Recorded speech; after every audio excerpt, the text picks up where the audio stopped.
الحمد لله نحمده ونستعينه ونستغفره ونؤمن به ونتوكل عليه ونعوذ بالله من شرور أنفسنا ومن سيئات أعمالنا من يهده الله فلا مضل له ومن يضلل فلا هادي له وأشهد أن لا إله إلا الله وحده لا شريك له وأشهد أن محمدا عبده ورسوله أرسله الله تعالى إلى كافة للناس بشيرا ونذيرا وداعيا إلى الله بإذنه وسراجا منيرا صلى الله تعالى عليه وعلى آله وأصحابه وبارك وسلم تسليما كثيرا كثيرا أما بعد. میرے عزیز و بھائیو، دوستو، بزرگو، آج انشاءاللہ محرم الحرام کا چاند نظر آ جائے گا اور کل محرم کی پہلی تاریخ ہے اور 1444 ہجری. آج سے ٹھیک 1420 سال پہلے اس امت میں ایک عظیم شہادت ہوئی تھی. یکم محرم سن 24 کو خلیفہ ثانی حضرت عمر رضی اللہ عنہ کی شہادت ہوئی تھی. سال کے پہلے دن ہی اللہ نے اتنی عظیم شخصیت کی قربانی لی، اتنی عظیم شخصیت جو سارے صحابہ کے بارے میں کہا جاتا ہے کہ سارے صحابہ مرید نبی ہیں، اور حضرت عمر رضی اللہ عنہ کے بارے میں کہا جاتا ہے کہ یہ مرید نبی بھی ہیں، مراد نبی بھی ہیں. خاص حضرت عمر رضی اللہ عنہ کو اللہ کے نبی صلی اللہ علیہ وسلم نے نام لے کر مانگا ہے. باقی آپ صلی اللہ علیہ وسلم کی دعائیں ساری امت کے لیے اجتماعی طور پر. یہ حضرت عمر رضی اللہ عنہ کی شان ہے کہ اللہ کے نبی صلی اللہ علیہ وسلم نے نام لے کر مانگا ہے، دعا کی ہے، اور دعا بھی یہ کی اللہم اعز الاسلام بعمر. ایک روایت میں فرمایا کہ 2 عمر میں سے ایک دے دے. اللہم اعز الاسلام بعمرین، عمر بن خطاب، عمر بن حشام.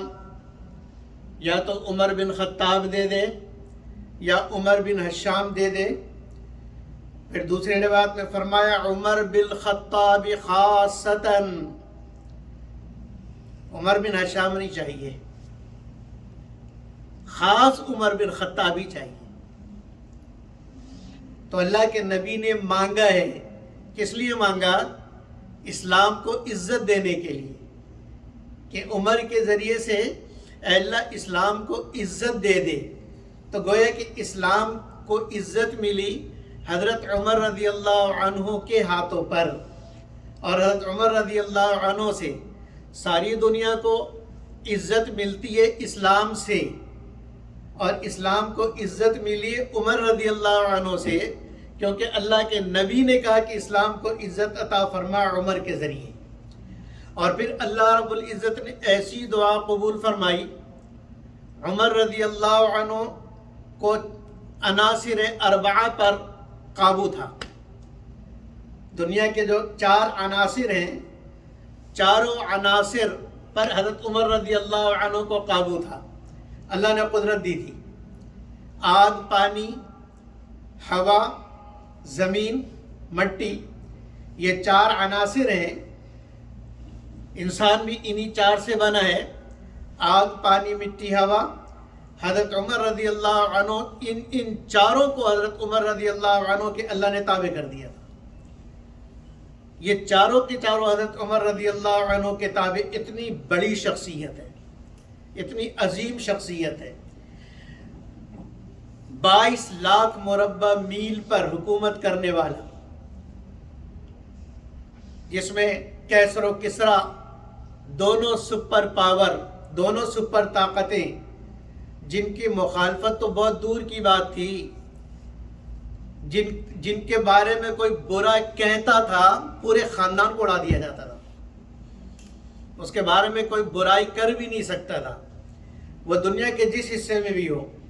یہ دونوں اتنے سپر پاور تھے اور اتنے طاقتور تھے کہ دنیا میں کہیں پہ بھی ان کے مخالف ہوں یہ خاندان سمیت اڑوا دیتے تھے۔ ان کو اپنے جوتوں کے نوک پر رکھا ہے،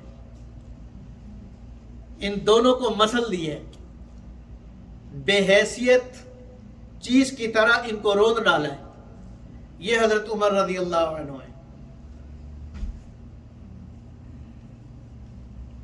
اور چاروں چیزوں پر جو اللہ نے قدرت دی، حضرت عمر رضی اللہ عنہ ممبر پر موجود ہیں، ممبر پر بیان کر رہے ہیں جمعے کا، اور بیان کرتے کرتے اچانک کہنے لگے یا ساریت الجبل، یا ساریت الجبل، یا ساریت الجبل۔ کوئی موبائل نہیں، کوئی واکی ٹاکی نہیں، کوئی سیٹلائٹ ڈیوائس نہیں، ہوا کو حکم دیا۔ اب ان کی یہ بات ہوا نے ویوز بنا کر وہاں تک پہنچائے۔ یا ساریت الجبل، جو ساتھی بیٹھے ہیں، صحابہ بیٹھے ہیں، وہ سارے حیران کہ آج عجیب بات، یا ساریت الجبل کا تعلق نہ خطبے کے سیاق سے ہے نہ سبق سے۔ جو موضوع چل رہا ہے اس موضوع سے آگے پیچھے سے کہیں اس کا تعلق نہیں بنتا یا ساریت الجبل کا۔ تو یہ ایسا جملہ تقریر کے درمیان کہنا جس کا تعلق ہی کوئی نہ ہو، تو سارے لوگ اس پر حیران کہ یہ کیا کہا۔ اور ساریہ یہاں کہاں؟ ساریہ تو وہ وہاں لڑ رہے ہیں، کہاں پر؟ ہزاروں میل دور، ہزاروں میل دور ساریہ لڑ رہے ہیں لشکر کے ساتھ۔ ان کا نام لے کر کہہ رہے کہ جبل کو اپنے پیٹھ کے پیچھے رکھو، یہ جو پہاڑ ہے پہاڑ کو اپنے پیٹھ کے پیچھے رکھو اور سامنے سے حملہ کرو۔ یہ اس جملے کا مطلب ہے۔ کچھ دنوں کے بعد اللہ رب العزت نے فتح عطا فرمائی، اور جب یہ لشکر واپس آیا، اللہ کے فضل و کرم سے اللہ نے فتح عطا فرمائی، تو صحابہ نے پوچھا کہ ایک دن عمر رضی اللہ عنہ نے تمہارا نام لے کر یہ کہا تھا یا ساریت الجبل، ہمیں بات سمجھ نہیں آئی کہ تمہارا نام کیوں لیا؟ تو انہوں نے فرمایا کہ ہاں، عمر رضی اللہ عنہ کی آواز میں نے سنی، اور ہم لڑ رہے تھے، دشمن ہم پر حملہ آور ہو رہا تھا، اور قریب تھا کہ ہمیں شکست ہو جاتی، اس لیے کہ پہاڑ کی طرف سے دشمن حملہ آور ہوتا تو اس سے رکنا بچنا مشکل ہوتا۔ تو عمر رضی اللہ عنہ کی آواز، ہم آج دوسری طرف لڑ رہے تھے، پہاڑ کی طرف ہماری توجہ ہی نہیں تھی، اتنے میں حضرت عمر رضی اللہ عنہ کی آواز ہم نے سنی کہ پہاڑ کی طرف پیٹ کرو اور آگے مقابلہ لڑو۔ تو ہم نے اسی انداز میں لڑنا شروع کیا، اللہ رب العزت نے ہمیں فتح عطا فرما دی اور دشمن بھاگ گئے۔ تو ہوا کو اللہ نے مسخر کیا حضرت عمر رضی اللہ عنہ کے لیے۔ اسی طریقے سے مصر فتح ہوا، سعد بن ابی وقاص رضی اللہ عنہ مصر کے گورنر بنے، اور ایک وقت ایسا آیا کہ نیل نے بہنا بند کر دیا، پانی خشک، اور وہاں والوں کا سارا دار و مدار، کھیتی باڑی کا سارا دار و مدار، زندگی کا سارا دار و مدار تھا ہی دریائے نیل پر، اس کے پانی پر۔ اور اس دریا کی عادت تھی کہ سال میں ایک مرتبہ دریا بالکل خشک ہو جاتا، بند ہو جاتا، اور پھر کوئی خوبصورت حسین نوجوان لڑکی پورے زیورات سے لاد کر، دلہن والے کپڑے پہنا کر اور پورے زیورات کے ساتھ جب اس کو دریا میں ڈالا جاتا پھر پانی اٹھتا تھا۔ یعنی ایک لڑکی کی قربانی دینی پڑتی تو سعد بن ابی وقاص رضی اللہ عنہ وہاں کے خلیفہ ہیں، گورنر ہیں، دریا نے بہنا بند کر دیا. اب لوگ آئے ان کے پاس کہ جی یہاں برسوں سے ایسا ہو رہا ہے تو اب ہمیں ایسا کرنا پڑے گا. انہوں نے فرمایا کہ اسلام اس کی اجازت نہیں دیتا کہ انسانوں کی بھیڑ چڑھائی جائے، انسانوں کو قربان کیا جائے چیزوں پر، اسلام اس کی اجازت نہیں دیتا. میں عمر رضی اللہ عنہ سے پوچھتا ہوں، وہ جیسا حکم دیں گے ویسا کریں گے. حضرت عمر رضی اللہ عنہ کے پاس پیغام بھیجا. اب عقل حیران کہ وہ کون سی ٹیکنالوجی تھی اس خط کے اندر. حضرت عمر رضی اللہ عنہ نے 2 خط لکھے، کاتب کو بلایا، کہا لکھو من عبد اللہ عمر ابن الخطاب امیر المؤمنین، اللہ کے بندے عمر ابن الخطاب کی طرف سے، الی نیل، نیل کی طرف، دریا نیل کو خط لکھ رہے ہیں. اب دریا بھی کوئی پڑھتا ہے؟ دریا میں پانی میں تو لکھا ہوا ڈالو تو لکھا ہوا مٹ جائے، پرچہ بہہ جائے. خط لکھ رہے ہیں دریا کو، اور کیا لکھا؟ کوئی لمبی چوڑی بات نہیں، اس میں کوئی تعویذ نہیں بنائی، اس میں کوئی قرآن کی آیت نہیں لکھی، اس میں کوئی دعائیں نہیں لکھی، بلکہ اپنا لفظ لکھا کہ عمر ابن الخطاب کی طرف سے ہے تمہارے نام. اور کیا لکھا؟ ان تجری من قبلک فلا تجری، اگر اپنی مرضی سے بہ رہی ہے، اگر اپنی مرضی سے چلتے ہو، فلا تجری، مت چلو، ہمیں تمہاری ضرورت نہیں ہے. وَإِن تَجْرِي مِن قِبَلِ اللَّهِ، اور اگر اللہ کی مرضی سے چلتی ہو، فجری، عمر حکم دیتا ہے کہ چلو بہو. وہ خط جب پہنچا اور دوسرے خط گورنر کے نام کہ ایسا بالکل نہیں کرنا، میرا خط دریا کو دینا، دریا میں ڈالو. صحابہ کے ساتھ، ساتھیوں کے ساتھ جا کے دریا کے بیچ میں وہ خط رکھ دیا اور رکھ کے آگے. اسی رات 16 فٹ پانی اوپر آئے، اور آج تک 1424 سال پورے ہو گئے اس واقعے کو، اور آج تک دریا رکا نہیں. تو اللہ نے پانی کو مسخر کیا حضرت عمر رضی اللہ عنہ کے لیے. اور تیسرا، آگ، اللہ نے آگ کو بھی مسخر کیا. ایک بہت بڑی آگ نکلی اور آگ چلتے چلتے چلتے مدینے کی طرف آنے لگی، اور بہت عجیب آگ تھی جو پتھروں کو بھی جلا رہی تھی. آج بھی مدینہ منورہ جائیں، اللہ ہم سب کو لے جائے، تو وہ جو ایئرپورٹ روڈ ہے، اس روڈ پہ اگر مدینے سے 7-8 کلومیٹر آگے جائیں تو وہ پہاڑ اب بھی موجود ہے جس کا آدھا حصہ جلا ہوا ہے، آدھا حصہ پورا کالا آگ سے جلا ہوا، اس کے پتھر جلے ہوئے سیاہ، اور باقی آدھا بالکل ٹھیک.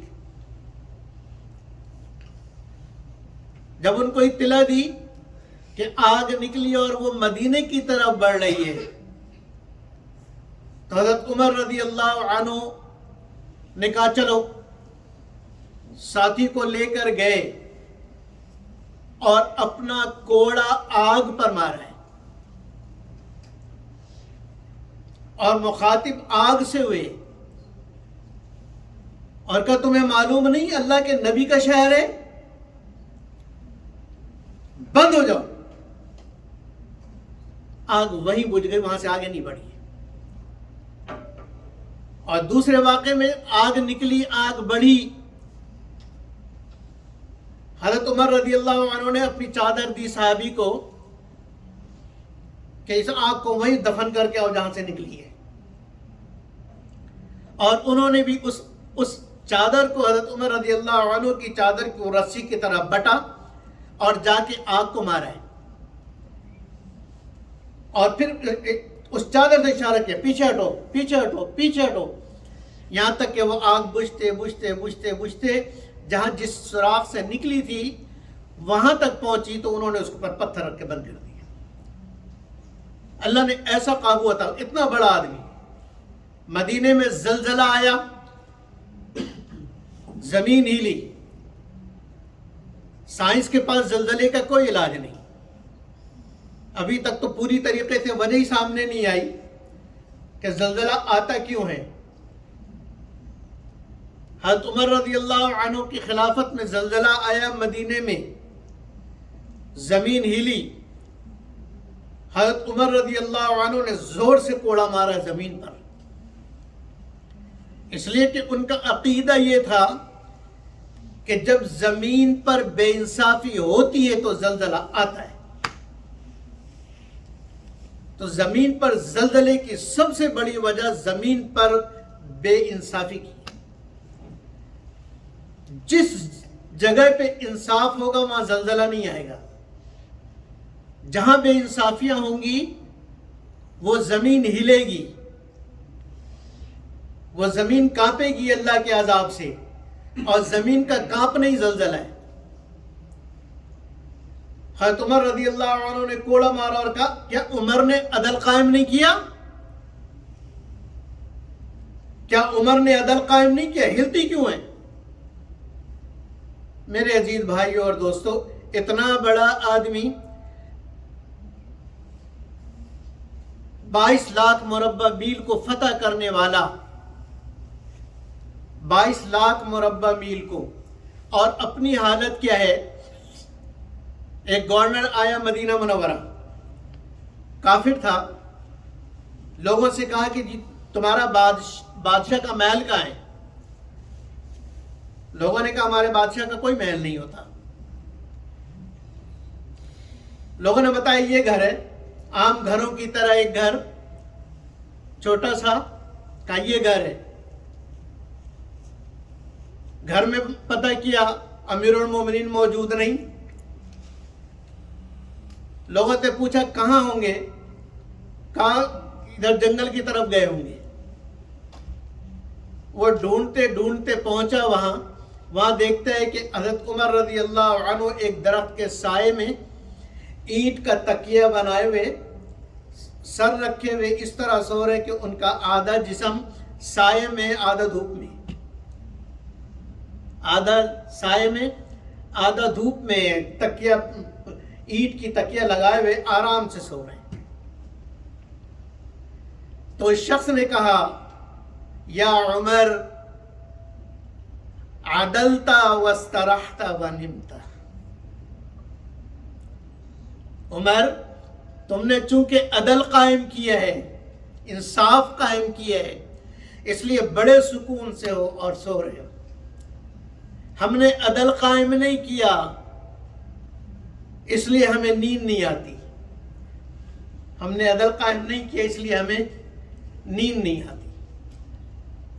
اور عدل کا یہ حال کہ چاہے مسئلہ اپنا ہو یا دوسرے کا ہو، انصاف کرنا ہے. حضرت عباس رضی اللہ عنہ کا جو گھر تھا مسجد نبوی کے قریب، اس گھر کے اوپر ایک پرنالہ تھا تاکہ بارش کا پانی چھت پہ نہ رکے، نکل آئے. جب بارش ہوتی تھی اور پانی اس پرنالے سے جب نیچے گرتا تھا، نیچے کیچڑ ہو جاتی تھی، لوگوں کو تکلیف ہوتی تھی. جو مسجد نماز پڑھنے کے لیے آئے اسے پریشانی ہوتی تھی، کپڑے بھی خراب، راستہ بھی خراب. لوگوں نے شکایت کی حضرت عمر رضی اللہ عنہ سے. حضرت عمر رضی اللہ عنہ حضرت عباس رضی اللہ عنہ کے گھر تشریف لے گئے. وہ گھر پہ نہیں تھے، خود وہ پرنالہ نکال دیا. وہ پرنالہ نکال دیا. حضرت عباس رضی اللہ عنہ جب واپس آئے دیکھا کہ پرنالہ نہیں ہے. پوچھا یہ کس نے نکالا؟ تو تو گھر والوں نے بھی بتایا، لوگوں نے بھی بتایا کہ عمر نے نکالا ہے. اچھا، عمر کی اتنی جرأت؟ قاضی کے پاس شکایت کر دی. قاضی وہ جو حضرت عمر رضی اللہ عنہ سے کم درجے کے صحابی، ابی بن کعب رضی اللہ عنہ، ابی بن کعب رضی اللہ عنہ قاضی تھے اس وقت مدینے کے. ان کی عدالت میں مقدمہ دائر کر دیا کہ میرا پرنالہ عمر نے نکالا ہے. عمر رضی اللہ عنہ کو بلا لیا گیا عدالت میں. قاضی نے مقدمہ سنا. عمر رضی اللہ عنہ کا نے دلیل دی کہ جی میں نے نکالا ہے، میں مانتا ہوں، لیکن میں نے اپنی ذاتی غرض کے لیے پرنالہ نہیں نکالا ہے، میری اپنی ذاتی کوئی غرض نہیں. یہ تو عام مسلمانوں کو تکلیف ہو رہی تھی اور عام مسلمانوں کو پریشانی ہو رہی تھی، اس پریشانی کی وجہ سے میں نے وہ پرنالہ نکالا ہے. تو حضرت عباس رضی اللہ عنہ نے فرمایا کہ مجھے پرنالہ نکالنے پہ افسوس نہیں ہے، مجھے تو یہ افسوس ہے کہ تم نے وہ پرنالہ کیسے نکالا جس کو نبی صلی اللہ علیہ وسلم نے خود اپنے ہاتھوں سے لگایا تھا.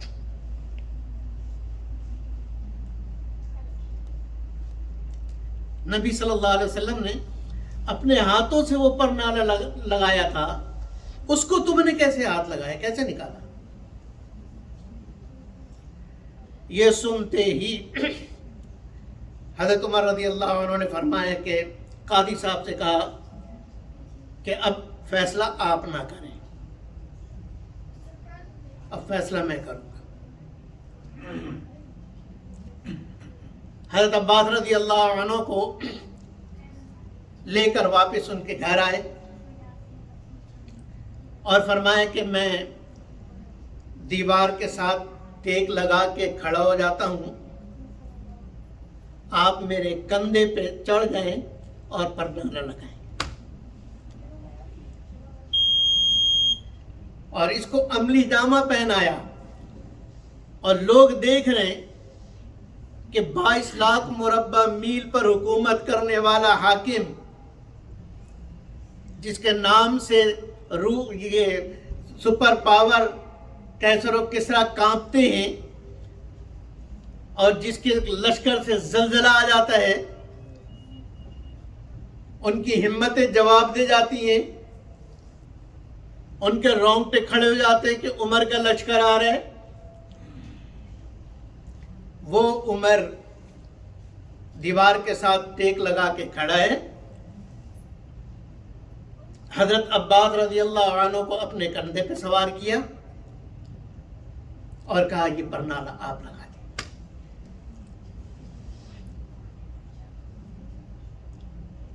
حضرت عباس رضی اللہ عنہ نے فرمایا کہ عمر تم نے انصاف سے مدینے کو بھر دیا، اب میں اپنا یہ گھر مسجد نبوی کے لیے وقف کرتا ہوں. پرنالہ تو دور کی بات، پورا گھر مسجد ہے، اس پورے گھر کو مسجد میں شامل کرتا ہوں. آج بھی حضرت عباس رضی اللہ عنہ کا گھر مسجد میں. یہ حضرت عمر رضی اللہ عنہ ہیں بڑے، اتنے بڑے بادشاہ، لیکن غلاموں کے ساتھ کام کر رہے.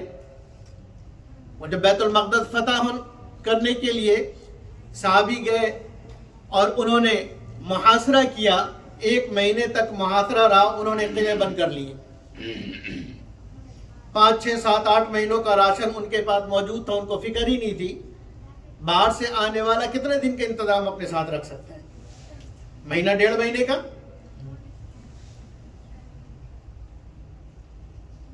محاصرہ چلتا رہا تو وہ جو ان کے علماء تھے، راہب، وہ آئے کمانڈر کے پاس اور کہا کہ ہم تم سے کمانڈر سے ملنا چاہتے ہیں. کمانڈر سے ملے, انہوں نے کہا کہ بھائی محاصرہ کرنے کا کوئی فائدہ نہیں ہے, آپ ویسے جیت نہیں سکتے. لیکن ہماری کتابوں میں جو لکھا ہے, ہماری کتاب میں یہ لکھا ہے کہ بیت المقدس کو عمر فتح کرے گا. مسلمانوں کا امیر جو عمر ہوگا, عمر فتح کرے گا, اس کے علاوہ کوئی فتح نہیں کر سکتا. تو انہوں نے کہا یہ تو بہت آسان مسئلہ ہے, ہمارے امیر کا نام عمر ہے. کہا نہیں, ہم دیکھنا چاہتے ہیں کہ وہی عمر ہے جو ہماری کتاب میں لکھا ہے یا کوئی اور ہے.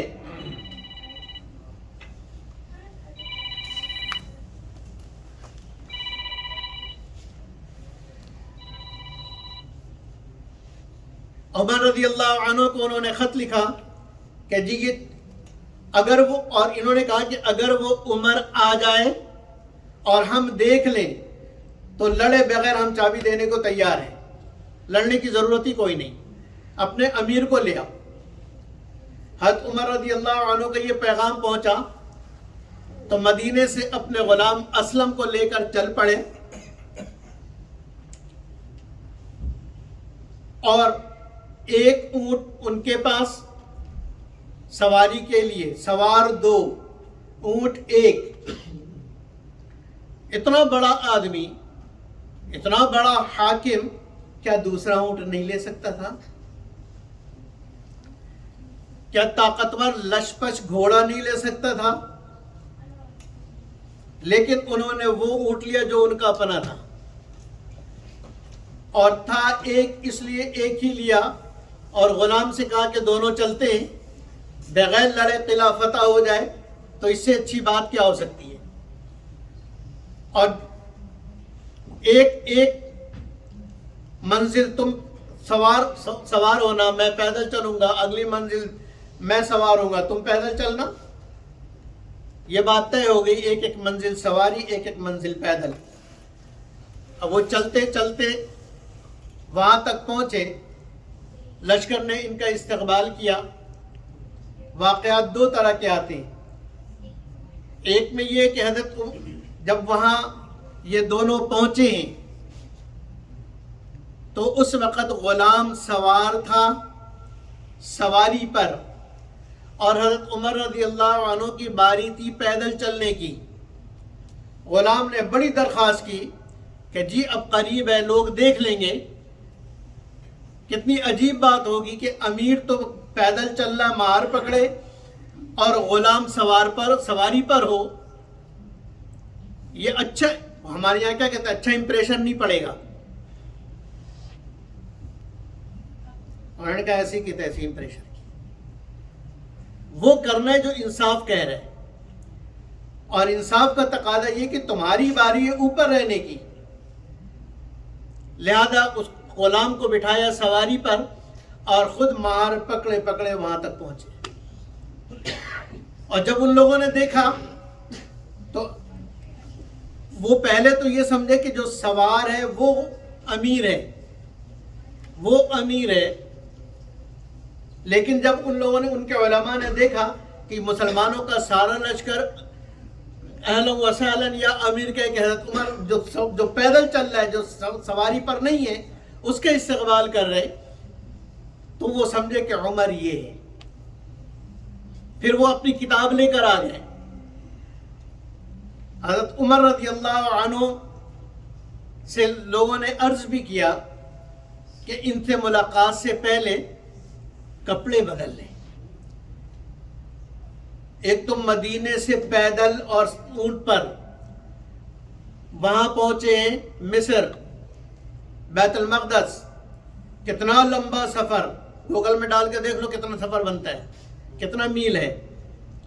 اتنا لمبا سفر, تھکے ہوئے, کپڑے میلے, پیوند لگے ہوئے.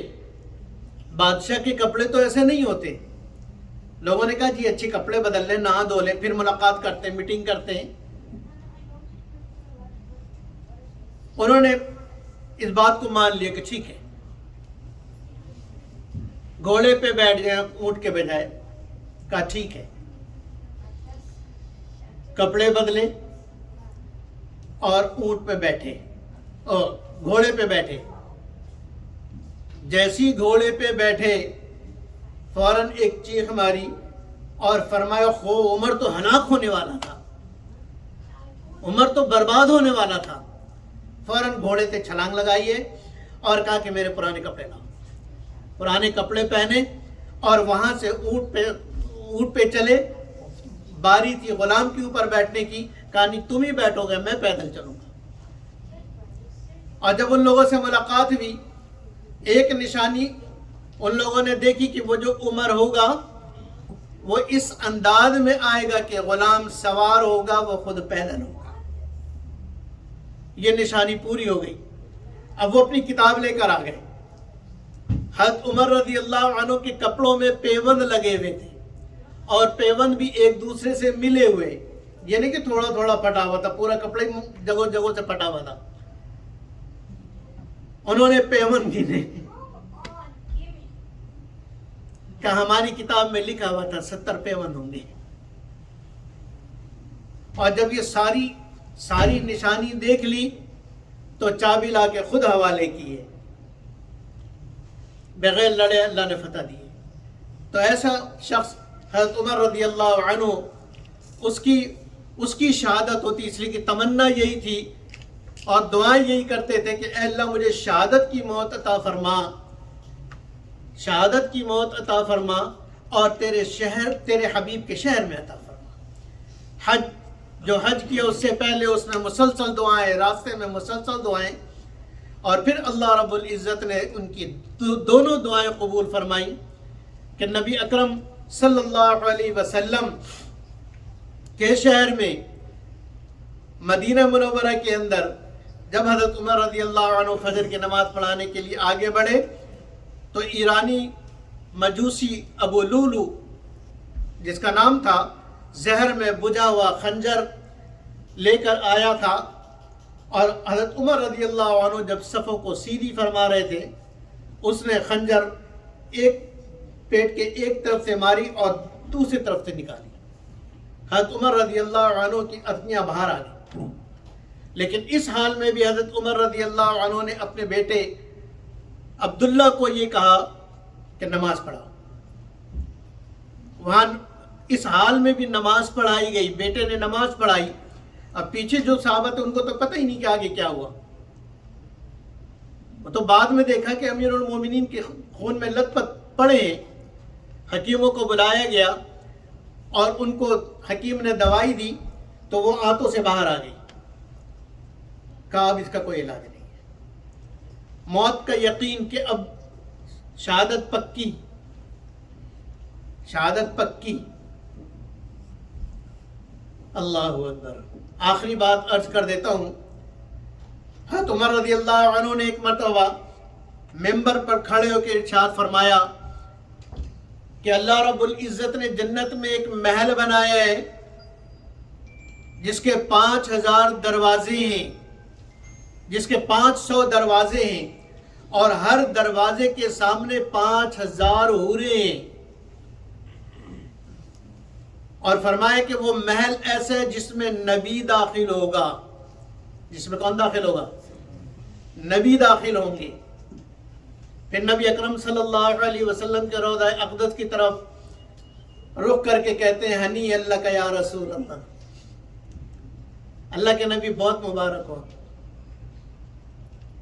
اور پھر کہا کہ اللہ کے نبی صلی اللہ علیہ وسلم نے فرمایا کہ اس محل کے اندر صدیقین داخل ہوں گے. حضرت ابوبکر رضی اللہ عنہ کی طرف اشارہ کر کے کہا ہنی اللہ کا یا ابا بکر صدیق. اور پھر فرمایا کہ اللہ کے نبی نے فرمایا اس میں شہید داخل ہوں گے. اور پھر کہنے لگے کہ این عمر, کہ عمر اور شہادت کہاں ہو سکتی ہے؟ مدینے میں شہادت کیسے ہو سکتی ہے؟ اور جنگوں میں شہادت تو ان کی ہوتی جو غزوات میں, جو جنگوں میں ہو. یہاں گھر پہ شہادت نہیں ملتی. پھر الہامی بات کہی کہ اللہ کی قسم جس نے آسمان اور زمین بنایا ہے, اللہ رب العزت مجھے بھی وہاں پہنچائیں گے. تو اللہ نے شہادت عطا فرمائی اور مسجد کے اندر عطا فرمائی اور پہلی محرم کو عطا فرمائی. اس لیے میرے عزیز بھائیوں اور دوستوں، ہماری ابتدا ہم نیو ایئر کیوں نہیں مناتے اور نیو ایئر میں پٹاخے کیوں نہیں چلاتے اور آتش بازی کیوں نہیں کرتے اور جو ہے واویلا کیوں نہیں مچاتے اور ڈانس پارٹیاں کیوں نہیں ہوتی؟ اس لیے کہ ہماری تاریخ کا پہلا دن ہی شہادت سے شروع ہوتا ہے کہ تمہیں دین کے لیے سب کچھ قربان کرنا ہے، نہ کہ عیاشیوں میں وقت لگانا ہے. اللہ مجھے اور آپ کو عمل کی توفیق عطا فرمائے. وآخر دعوانا الحمدللہ رب العالمین.